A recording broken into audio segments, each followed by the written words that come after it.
मेरे प्यारे बच्चों, सुभागी देवी इंटरमीडिएट कॉलेज के स्टडी क्लास में आप सभी का स्वागत है।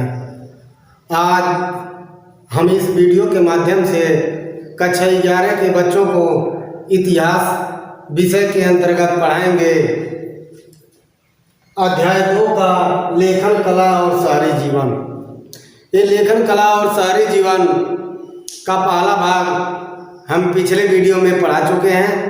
आज मैं आप लोगों को इसका दूसरा भाग इस वीडियो के माध्यम से पढ़ाएंगे। तो इस वीडियो में आप लोग ये देखेंगे कि लेखन कला और शहरी जीवन में मेसोपोटामिया और उसका भूगोल। आज का हमारा विषय है क्या? मेसोपोटामिया और उसका भूगोल। पिछले वीडियो में आप लोग ये देखेंगे कि मेसोपोटामिया का परिचय बताए थे और उसके जानने के क्या क्या स्रोत हैं उस पर हम चर्चाएं किए थे। आज हम मेसोपोटामिया के भूगोल अर्थात इसकी मेसोपोटामिया की भौगोलिक स्थिति क्या थी उसके विषय में आज हम इस वीडियो के माध्यम से चर्चा करेंगे। तो आप लोग पहले इसके भूगोल के विषय में देखें तो मेसोपोटामिया जो आधुनिक नाम है, मेसोपोटामिया का जो आधुनिक नाम है इराक, यही इसका प्राचीन नाम मेसोपोटामिया था। अर्थात वर्तमान में जो इराक देश है वही प्राचीन काल में मेसोपोटामिया के नाम से जाना जाता था। किस नाम से? मेसोपोटामिया के नाम से जाना जाता था। इराक भौगोलिक विविधताओं का देश है। इराक को आप देखेंगे तो भौगोलिक विविधताओं का देश है। इसके पूर्वोत्तर भाग में ऊंचे नीचे हरे भरे मैदान है। पूर्वोत्तर अर्थात इस दिशा में आप लोग देखेंगे कोने पर इस साइड में तो इसमें ऊंचे नीचे हरे भरे मैदान है। कहीं भूमि नीची है, कहीं ऊंची है, ऐसे हरे भरे मैदान आपको दिखाई देंगे। ये मैदान वृक्षों से ढके हुए हैं, छोटे बड़े वृक्षों से ढके हुए पर्वत श्रृंखलाओं के रूप में फैलते चले गए हैं। ये जैसे नीचे से मैदानी भाग बढ़ते नीचे ढलान से ऊपर चढ़ते ये पर्वत श्रृंखलाओं को तक पहुंच गए। अर्थात ये छोटे बड़े वृक्ष जो हैं मैदानी भूभाग और पर्वतीय भाग को क्या किया? ढक दिए। इसमें आप लोग ये देखेंगे कि इस श्रृंखलाओं में आप देखेंगे कि आपको स्वच्छ झरने दिखाई देंगे, जंगली फूल दिखाई देंगे और प्राकृतिक सुंदरता जो प्रदान करते हैं। इस प्रकार यहाँ पे जो नदियाँ हैं दजला और फरात नदियाँ, जिसका विषय में हम पिछले वीडियो में बता चुके हैं कि मेसोपोटामिया की सभ्यता जिन नदियों पर हुई थी वह नदियाँ दजला और फरात हैं। तो यहाँ पर दजला और फरात नदियाँ हैं जो उत्तर से दक्षिण की तरफ बहती हैं। ये दोनों नदियाँ दजला और फरात दोनों नदियाँ उत्तर से कैसे बहती हैं? उत्तर से दक्षिण की तरफ बहती हुई जाती हैं और फारस की खाड़ी में गिर जाती हैं। कहाँ गिरती हैं? फारस की खाड़ी में। मेसोपोटामिया उत्तर और दक्षिण दो भागों में विभाजित है। हम पहले भी बताए हैं कि उत्तरी भाग असीरिया है और दक्षिणी भाग क्या बताए थे? बेबीलोन, जिसे बेबीलोनिया कहते हैं।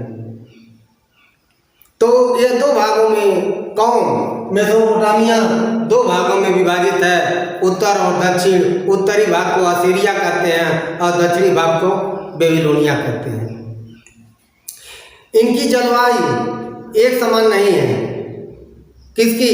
ये जो उत्तरी भाग और दक्षिणी भाग के विषय में बता रहे हैं, इसकी जलवायु एक समान नहीं है, बिल्कुल एक दूसरे से अलग है। उत्तरी मेसोपोटामिया जगूरस पर्वत के मध्य, पर्वत का क्या नाम है? जगूरस।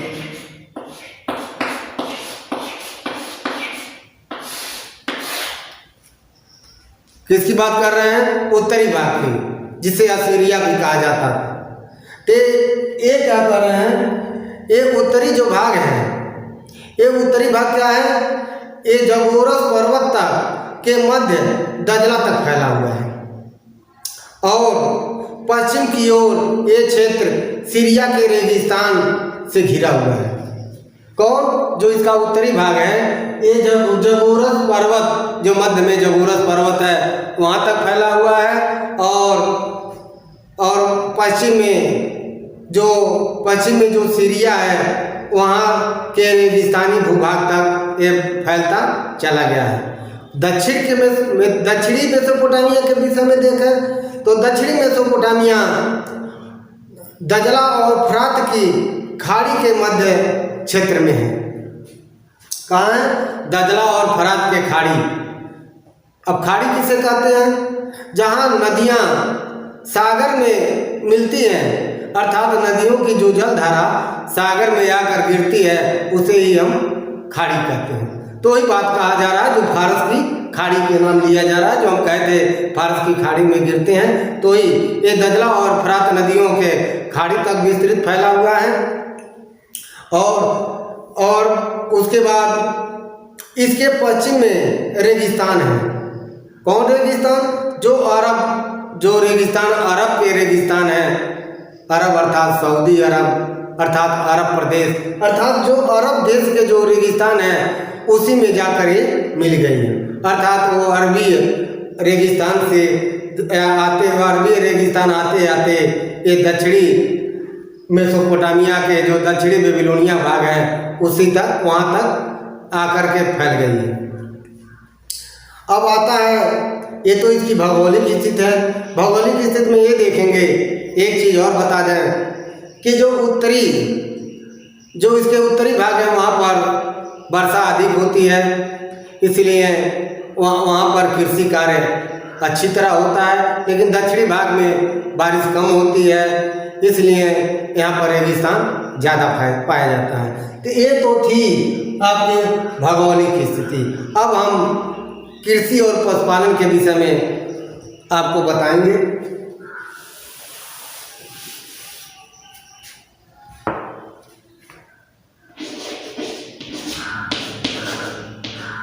कृषि और पशुपालन।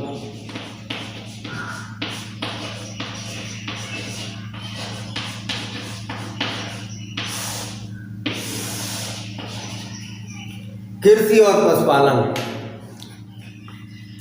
उत्तरी मेसोपोटामिया के जो मैदानी भाग हैं वो देखा जाए तो 7,000 से 6,000 ईसा पूर्व,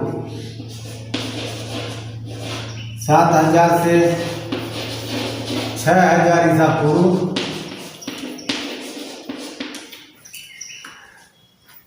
के लगभग में खेती की जाती थी। कब से? ये माना जाता है कि 7,000 से 6,000 ईसा पूर्व के बीच से ही, अर्थात उसी समय से मेसोपोटामिया में खेती की जाती थी, अर्थात कृषि कार्य किया जाता था। क्यों? क्योंकि कृषि कार्य के लिए यहाँ पर पर्याप्त वर्षा होती थी, हम बताए भी हैं कि इसलिए अब कृषि कार्य के लिए पर्याप्त वर्षा होने के कारण यहाँ पर सिंचाई के अन्य साधनों की आवश्यकता नहीं पड़ती थी, क्योंकि पर्याप्त बारिश होती थी। जब पर्याप्त बारिश होगी तो हम सिंचाई के अन्य साधनों का प्रयोग क्यों करें? तो इसीलिए उसमें जब पर्याप्त वर्षा होने के कारण सिंचाई के साधन की आवश्यकता नहीं पड़ती थी, बल्कि उसी बारिश से कृषि कार्य किया जाता था। आज भी देखा जाए, वर्तमान समय में भी देखा जाए तो शीतकालीन वर्षा से गेहूं और जौ की फसलों का उत्पादन अत्यधिक होते हैं। अर्थात ये जो बारिश होती है शीतकालीन बारिश, तो वहाँ पर वो गेहूं और जौ के लिए अत्यधिक महत्वपूर्ण कार्य करती हैं। और इनके उत्तर में देखा जाए, किसके?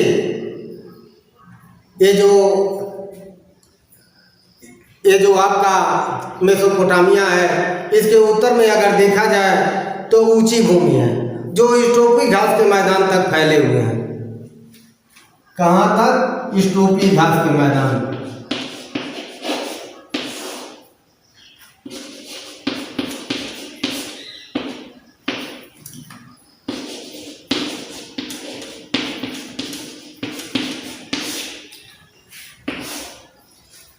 ये जो है स्टोपी घास के मैदान तक फैले हुए हैं। इस मैदान में अर्थात इस भूभाग में या इस क्षेत्र में कृषि कार्य पर्याप्त मात्रा में की जाती है। और जब कृषि कार्य की जाएगी तो आप जानते ही हैं पशुपालन भी होगा।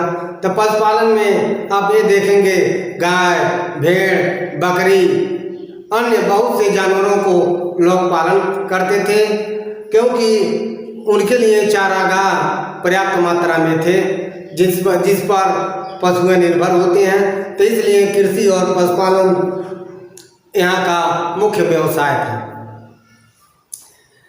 दक्षिणी मैदानी हिस्से में को सुमेर भी कहा जाता है, जिसे हम बेबीलोनिया कहें, बेबीलोन कहें, उसे सुमेर भी कहा जाता है। इस भूमि में गेहूं, जौ की खेती की जाती है। दक्षिणी भूभाग में गेहूं और जौ की खेती की जाती है और यहाँ पर्याप्त वर्षा नहीं होती है, इसलिए इसका आधा भाग सूखा रहता है। क्योंकि पहले ही बताएं दक्षिणी भाग में रेगिस्तान है, जो अरब के रेगिस्तान से सटा है, अर्थात उसी में मिल गया है। तो रेगिस्तान भाग में आप कृषि कार्य नहीं कर सकते हैं। रेगिस्तानी भाग में वर्षा भी नहीं होती है, बहुत कम मात्रा में वर्षा होती है, इसलिए आधा भाग प्रायः सूखा ही रहता है। और सूखा होने के कारण कृषि कार्य विरल मात्रा में की जाती है। विरल मात्रा में कृषि ही कार्य नहीं की जाती है, आबादी भी विरल मात्रा में है, पशुपालन भी संभव नहीं है। तो यह और इसलिए जब ये सब नहीं है तो जब बारिश ही नहीं होगी तो वनस्पतियाँ भी नहीं मिलती हैं, वनस्पतियाँ भी कम मात्रा में मिलती हैं, अर्थात विरल की स्थिति में मिलती हैं। तो इस प्रकार आप लोग लेखन और कला और शहरी जीवन के अंतर्गत कृषि और पशुपालन के विषय में मेसोपोटामिया की सभ्यता के जानकारी में मैं इस वीडियो के माध्यम से आपको दिया हूँ।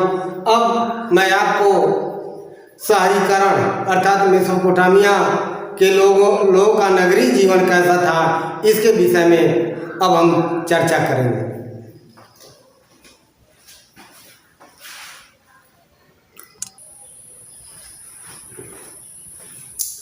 तो आपका अगला टॉपिक क्या है? शहरीकरण का महत्व। अर्थात मेसोपोटामिया में शहरी जीवन कैसे बना, अर्थात लोग गांवों से शहर में कैसे परिवर्तित होने लगे। तो मेसोपोटामिया में देखा जाए तो लगभग 300 ईसा पूर्व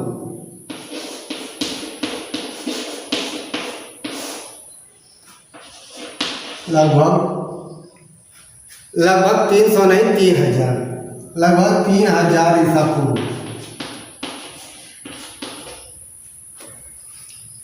लगभग 3000 ईसा पूर्व में प्राचीन नगर उभर कर सामने आ रहे थे। अर्थात जो प्राचीन नगर थे वे लगभग 300 ईसा पूर्व में उभर कर सामने आए, अर्थात नगर के रूप में परिवर्तित हो गए थे। मेसोपोटामिया में जनसंख्या अधिक नहीं थी। ऐसा नहीं कि भारत जैसे वो जनसंख्या वाला देश था, ऐसा नहीं, जबकि जनसंख्या कम थी किंतु बड़े शहरों की आबादी एक स्थान पर ही केंद्रित थी। जो बड़े बड़े शहर थे उनकी आबादी, उनकी जनसंख्या एक ही स्थान पर, अर्थात शहरों की जनसंख्या थोड़ा घनी थी, अर्थात उसकी घनी आबादी में लोग थे।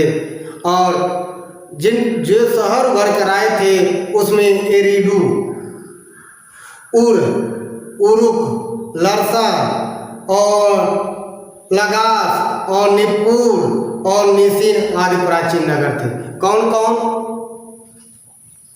एरिडू,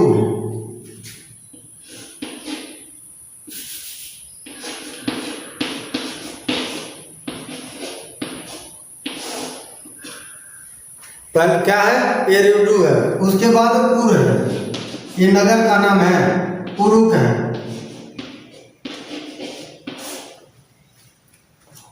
उरुक के बाद आप लोग देखेंगे लारसा है,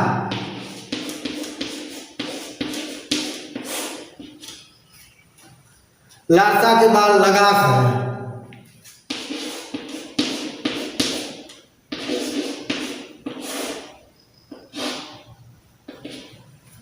लगास के बाद आप लोग देखेंगे निप्पुर है।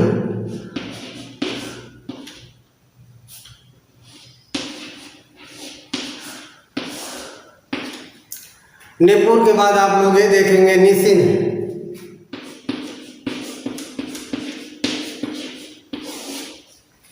ये सब प्राचीन नगर थे, मेसोपोटामिया के प्राचीन नगर थे। एरुडू, उरुक, लारसा, लगास, निप्पुर और निसिन। सुमेर, और जिसमें जो सुमेर के महत्वपूर्ण नगर थे, सुमेर अर्थात सुमेरिया कह सकते हैं, अर्थात मेसोपोटामिया कह सकते हैं। तो ये सब इसके प्रमुख नगर थे जो उभर कर सामने आए। ये प्राचीन नगरों के नाम हैं। और बेबीलोन, निनवो, असूर, मारी आदि मेसोपोटामिया के प्रसिद्ध नगर थे।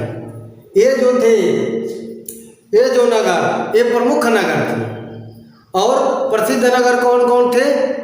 प्रसिद्ध नगरों में आप लोग देखेंगे बेबीलोन,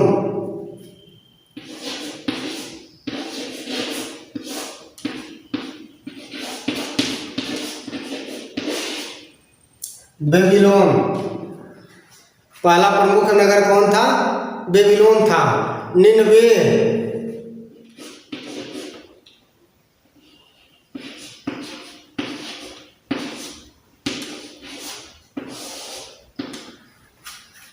ये क्या है? निनवे है। और उसके बाद एक और नगर है असुरमारी।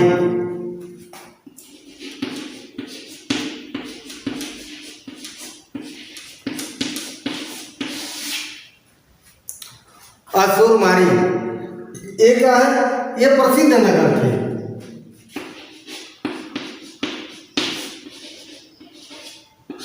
ये प्रसिद्ध नगर थे। ये क्या है? प्रमुख नगर।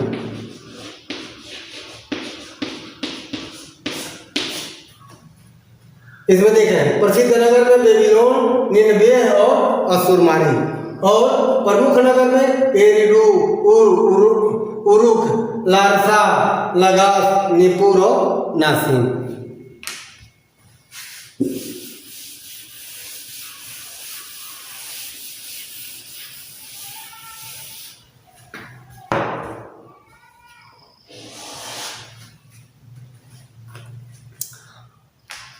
अब थोड़ा, अब इसके बाद अब गांव के विषय में भी कुछ जानना है। शहर ग्रामों की अपेक्षा अधिक घने और बड़े क्षेत्रों में बसे हुए थे। शहर जैसे गांव में विरल आबादी थी और शहरों में घनी आबादी। गांव छोटे छोटे होते थे, शहर बड़े भूभाग में विस्तृत थे, अर्थात वो विस्तृत क्षेत्र में फैले हुए होते थे। शहरी समाज की एक महत्वपूर्ण विशेषता यह थी कि ग्रामीण समुदाय से भिन्न थे, अर्थात उनसे अलग थे। ग्रामीण समुदाय कबीले में व्याप्त थी, अर्थात कबीलाई में रहते थे, कबीले में लोग रहते थे। लेकिन जो शहरी जनजीवन था वो नगरीय जनजीवन के रूप में था। लेकिन एक बात और सीधे सीधे आप लोग जानना कि शहर जो है ग्रामीणों पर आश्रित था। क्यों? क्योंकि अन्न जो है गांव से ही शहर भेजा जाता था, क्योंकि जो खाद्यान्न फसलें थीं वे गांव से ही शहर को भेजी जाती थी। लेकिन शहर में आप लोग देखेंगे कि शहरों में जैसे व्यापार किए जाते थे, उद्योग धंधे विकसित हो रहे थे और यातायात के साधन थे, मालों की निर्यात, अर्थात जो वस्तुएं बाहर भेजी जाती थी या बाहर से मंगाई जाती थी, वे सब कार्य शहरों में की जाती थी और गांव में कृषि कार्य किए जाते थे। अब इसके बाद एक आपका और शीर्षक है शहरीकरण में महत्वपूर्ण सहायक कारक।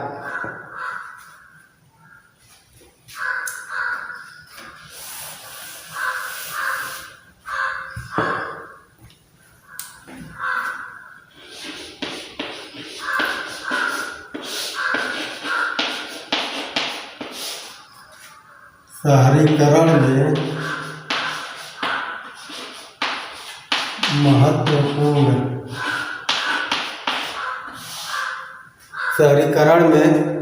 महत्वपूर्ण सहायक कारक।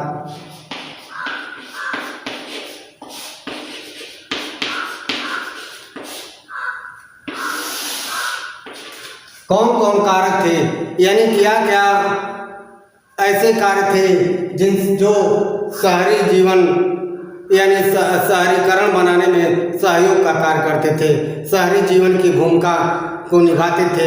इन्हीं कारकों को आप लोग देखेंगे। तो पहला है मंदिर।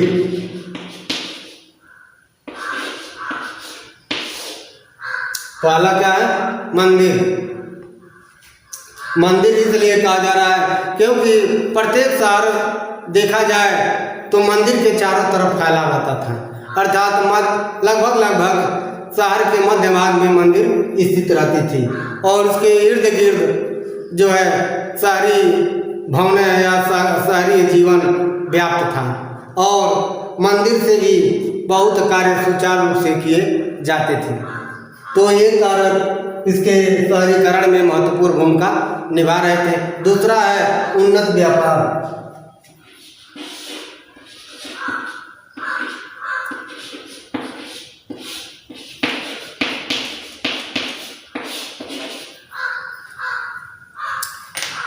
उन्नत व्यापार।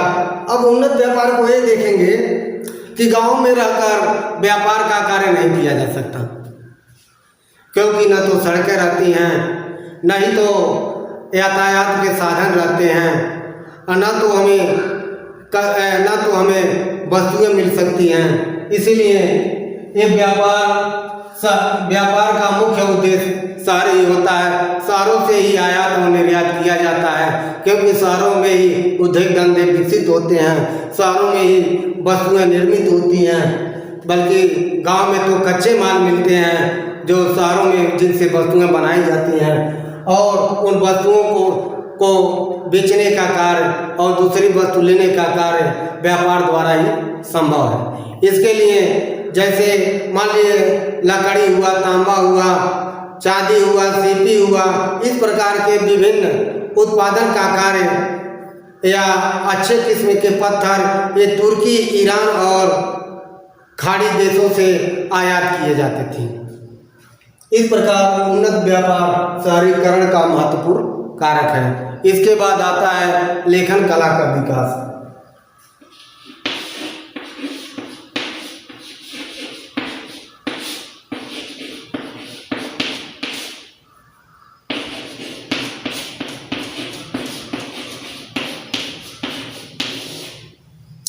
लेखन कला का विकास।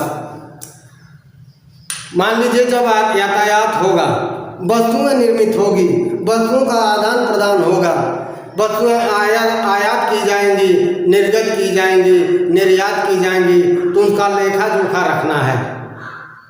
इस प्रकार जब लेखा जोखा रखेंगे तो लेखन कला का विकास जरूर होगा। कोई भी सांकेतिक भाषा का प्रयोग हम करेंगे कि इतनी वस्तुएं हमने निर्यात किया, इतनी वस्तुएं आयात किए, इतने कच्चे माल लाए, इतने कच्चे पक्के माल हम या निर्मित करके वस्तुओं को भेजे, ये सब कार्य के लिए लेखन कला भी का विकास हुआ। यह लेखन कला शहरीकरण में महत्वपूर्ण सहायक हुए, इसलिए इसके महत्वपूर्ण कारक के रूप में आते हैं। अब चौथा है व्यवस्थित प्रशासनिक व्यवस्था। सुव्यवस्थित तो सीधे लीजिए प्रशासनिक व्यवस्था।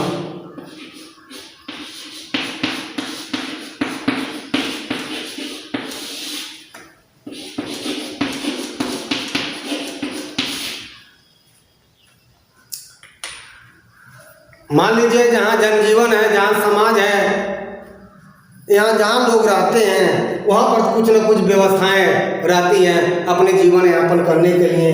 तो प्रशासनिक व्यवस्था अर्थात प्रशासन का कार्य भी महत्वपूर्ण हो गया।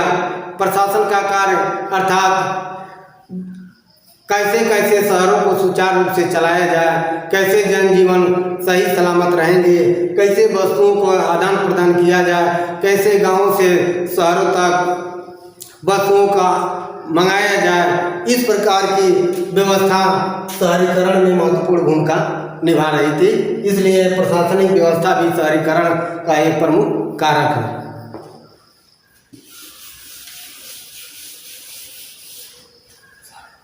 अब पांचवा है उद्योगों का विकास।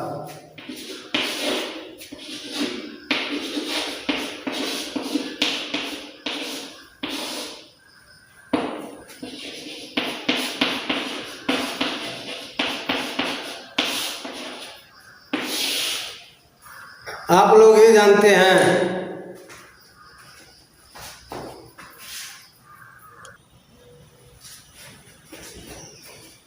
आप लोग देखेंगे उद्योगों का विकास, तो उद्योग धंधे तो देखते हैं गांव में चल नहीं सकता, क्योंकि न सड़कें होती हैं, न यातायात के साधन होते हैं, न अन्य सुविधाएं मिल पाती हैं, न तो बाहरी कच्चे माल ही बाहर से आ सकते हैं। इस प्रकार उद्योग धंधों का विकास शहरों में ही संभव है। इस प्रकार क्योंकि शहर में ही उद्योगों की स्थापना की जा सकती है, बाहर से कच्चे माल मंगाए जा सकते हैं और वस्तुओं को बाहर या अन्य जगह भेजने के लिए साधन भी उपलब्ध रहते हैं। इसलिए उद्योगों का विकास भी शहरीकरण में महत्वपूर्ण सहायक होते हैं। अब आते हैं इसके बाद श्रम विभाजन।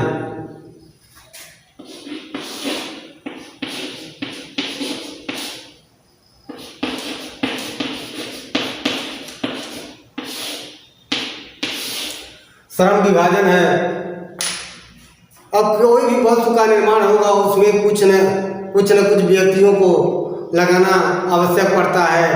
उनके पारिश्रमिक जो भी अनुदान होगा उनको देना पड़ेगा। इसलिए गांवों में श्रम विभाजन की व्यवस्था अलग होती है और शहरों में श्रम विभाजन की व्यवस्था अलग होती है, यानी श्रम की व्यवस्था अलग होती है। तो इस प्रकार ये जो जैसे लेखन का कार्य करना, जैसे उसमें इलेक्ट्रीशियन का काम है, जैसे अन्य मशीन को चलाना है या कच्चे माल मंगाना है, ये सब के लिए अलग अलग व्यक्तियों को लगाना पड़ता है। इस प्रकार ये श्रम विभाजन भी शहरीकरण में महत्वपूर्ण भूमिका निभाते हैं। कुशल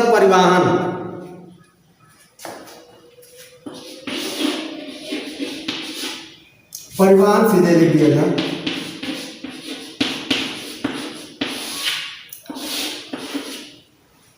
परिवहन भी आप लोग देखेंगे, कोई भी वस्तु निर्मित होगी एक जगह से दूसरे जगह पहुंचाने के लिए परिवहन की आवश्यकता होती है। प्राचीन समय में भी देखेंगे तो उस समय परिवहन के लिए बैलगाड़ी होती थी, लोग पैदल यात्रा करते थे, बैलगाड़ियों पर लेकर चलते थे और जो समुद्र के किनारों पर बड़े बड़े जहाज़ों में या नौकाओं में रख करके वस्तुओं को निर्यात किया जाता था या आयात किया जाता था। इस प्रकार परिवहन की व्यवस्था भी शहरीकरण में महत्वपूर्ण भूमिका निभाती है। तो मेरे प्यारे बच्चों, आज आप लोग इस वीडियो के माध्यम से मेसोपोटामिया के भौगोलिक स्थिति और उसके शहरीकरण के महत्व के विषय में पढ़ चुके हैं। आशा यही करते हैं कि आप लोगों को यह वीडियो अच्छा लगा होगा। तो मेरे प्यारे बच्चों, इस वीडियो को आप लोग देख लीजिएगा। अब इसका अगला भाग अगले वीडियो में हम बताएंगे। तब तक के लिए धन्यवाद।